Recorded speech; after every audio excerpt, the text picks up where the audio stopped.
Coba bayangin dua adegan ini berdampingan.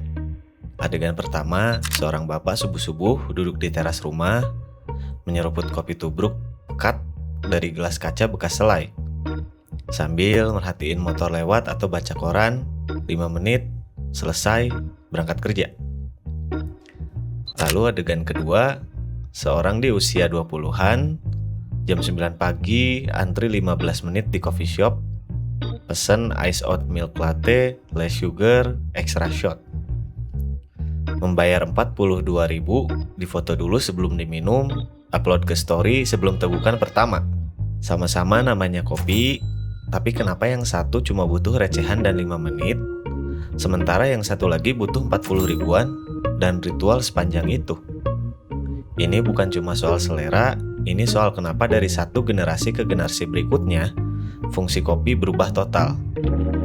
Dan jawabannya lebih dalam dari sekedar anak sekarang memang boros.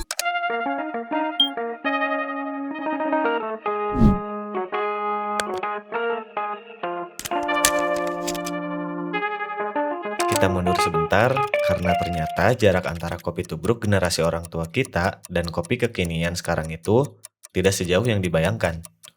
Semua ini terjadi dalam kurun waktu satu generasi aja. Sebelum tahun 2000, kopi bubuk yang beredar di pasaran banyak yang dicampur jagung, dengan perbandingan 1 bagian kopi berbanding 7 bagian jagung. Campuran ini dulu disebut kopi jitu. Bukan soal selera, tapi soal harga. Kopi murni, apalagi Arabica, masih terlalu mahal untuk konsumsi harian. Masuk ke awal 2000-an, proses pengolahan biji kopi mulai membaik. Dari cara sangrai sampai cara seduh, harga kopi murni pun mulai turun, sehingga campuran jagung itu perlahan ditinggalkan. Tahun 2010, muncul tren white coffee dan istilah seperti single origin serta specialty coffee mulai masuk ke percakapan sehari-hari. Kedai kopi mulai menjamur di kota besar, tapi titik ledakan yang sebenarnya yang membuat kopi menjadi seperti sekarang baru terjadi mulai 2016. Munculnya konsep coffee to go, kopi racik cepat, langsung dibawa pulang dengan harga jauh lebih terjangkau dari kedai specialty. Perintisnya adalah nama-nama yang sekarang ada di mana-mana, kayak Tuku, Kopi Kenangan, Janji Jiwa, Fore, dan lainnya, di mana produk andalannya adalah kopi susu kekinian, kopi dicampur susu, dan gula aren. Jadi, faktanya yang membuat kopi meledak secara massal bukan kedai mahal yang estetik. Justru model bisnis murah dan cepat itu yang membuka jalan lebih dulu. Baru setelah pasar terbentuk, kedai-kedai yang lebih mahal dan estetik ikut tumbuh di atasnya. Dalam waktu kurang dari 10 tahun, kopi berpindah kelas dari komoditas yang harus diakali dengan campuran jagung, jadi barang yang rela mengantri dan membayar mahal untuk mendapatkannya. Sekarang, pertanyaannya, kenapa lompatan itu bukan cuma soal harga yang jadi terjangkau, tapi soal orang yang jadi benar-benar butuh itu. Kembali ke bapak-bapak di teras tadi, kopi tubruknya punya fungsi sederhana. Melek, dapat momen tenang 5 menit sebelum hari dimulai. Kalaupun mengobrol, paling dengan tetangga di warung kopi ujung gang. Ruang publik semacam itu masih ada dan masih gratis. Bandingkan dengan kehidupan hari ini. Kos atau apartemen sempit, kantor atau kampus penuh tuntutan. Ruang publik yang nyaman untuk sekedar duduk tanpa harus membeli sesuatu, nyaris hilang di kota-kota besar sekarang. Tidak ada lagi warung kopi ujung gang yang menjadi tempat nongkrong yang netral. Di titik ini, ada konsep yang disebut third place atau ruang ketiga. Kalau rumah adalah ruang pertama, kantor atau kampus adalah ruang kedua, maka manusia butuh ruang ketiga, yaitu tempat netral untuk berpikir, bertemu orang, atau sekedar jeda tanpa tekanan formal dari rumah maupun pekerjaan. Duduk dikelilingi orang asing yang sama-sama nunduk ke laptop kadang terasa lebih terhubung daripada scroll sendirian di kamar. Ironis, mengingat kita ini generasi paling kesepian yang pernah ada.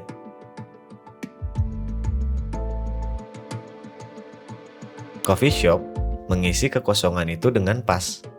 Wifi kencang, colokan di tiap meja, AC dingin, boleh duduk berjam-jam tanpa ada yang menegur. Tiba-tiba, kedai kopi bukan sekedar tempat membeli minuman, Ia menjadi kantor dadakan, perpustakaan dadakan, ruang tamu dadakan bagi generasi yang tidak lagi punya ruang tamu dalam arti sesungguhnya. Banyak orang mungkin mengakui ada hari-hari tertentu lebih memilih bekerja di coffee shop bukan karena kopinya istimewa, tapi karena di rumah kepala sulit fokus, sementara di ruang publik semacam itu, entah kenapa pikiran justru lebih mengalir. Tapi, ada lapisan lain yang lebih halus. Beberapa riset soal perilaku Gen Z di kedai kopi menemukan sesuatu yang cukup menohok. Sebagian orang datang ke coffee shop bukan semata soal ruang atau kopi, tapi soal pengakuan sosial di usia yang sedang mencari jati diri. Mengikuti tren yang sedang ramai menjadi cara untuk merasa diakui, merasa gaul, merasa eksis, merasa masuk ke circle yang tepat. Panggungnya beda, tapi kebutuhannya sama persis, yang bikin sebagian Gen Z pelan-pelan ninggalin dunia party. Dan kedai kopi zaman sekarang memahami betul hal ini. Desainnya tidak lagi soal rasa semata, dibangun estetik, pencahayaan hangat, sudut-sudut yang instagramable. Bukan kebetulan kalau banyak kedai baru lebih memikirkan sudut foto ketimbang racikan kopinya. Karena target sebenarnya bukan lidah pengunjung, yaitu lini masa media sosial mereka. Jadi, kalau ditarik benang merahnya, kopi kekinian bukan soal generasi sekarang lebih boros atau lebih dangkal dibanding generasi sebelumnya. Ini jawaban adaptif dari orang-orang yang kehilangan ruang publik gratis dan butuh cara untuk menandai siapa diri mereka di tengah kota yang semakin individualis. Tapi, ada tapinya juga. Karena di titik tertentu, alasan yang tadinya masuk akal itu sering dipelintir jadi pembenaran.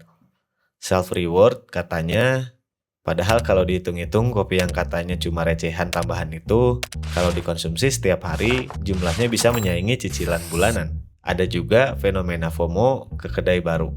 Padahal, kalau blind test, banyak yang tidak bisa membedakan rasa kopi kedai A dengan kedai B. Yang beda hanya cita rasa estetik, untuk kebutuhan sosial media. Dan yang paling ironi, banyak yang merasa sedang healing setiap ke coffee shop. Tapi setelahnya mengeluh dompet menipis di akhir bulan.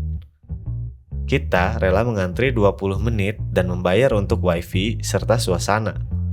Padahal di rumah AC-nya jauh lebih dingin dan colokannya tidak perlu direbutkan. Ini kebutuhan ruang ketiga yang benar-benar nyata. Atau sekedar refleks ikut arus supaya tidak ketinggalan di circle pertemanan kita.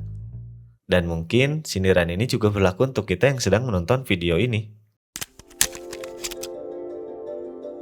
Jadi, kopi tubruk generasi orang tua dan kopi kekinian generasi sekarang sebenarnya bukan soal siapa yang lebih boros atau siapa yang lebih waras.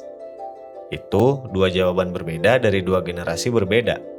Untuk pertanyaan yang sama, bagaimana cara manusia mencari jeda di tengah rutinitas yang tidak ada habisnya? Bedanya hanya satu. Generasi orang tua mencari jeda itu secara gratis. Generasi sekarang harus membayar untuk mendapatkan ruang yang sama. Kalau begitu, pertanyaannya untuk kalian, kopi yang diminum hari ini itu untuk kebutuhan yang sungguhan atau untuk konten? Tulis jujur di kolom komentar kalau video ini membuat kalian mikir ulang soal kebiasaan ngopi atau bikin sedikit baper. Jangan lupa untuk like, subscribe, dan sampai jumpa di video berikutnya. Tetap penasaran dan kenapa ya?